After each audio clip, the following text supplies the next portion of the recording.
Let's go. Magluto tayo. Hi guys, paalala ko na lang po uli yung pilik bata. 150 lang po pambata. Ang street po namin ay 97F Yanga Street, may Silo, Malabon City. Kung gusto niyo po magpagawa ng eyelash, 150 lang po. Kakabit po kayo sa atin. Okay po.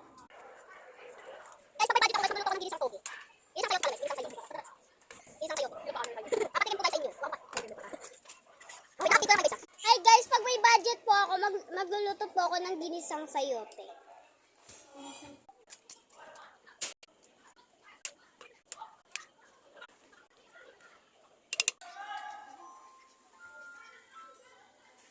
Yan, nilalagyan na po namin.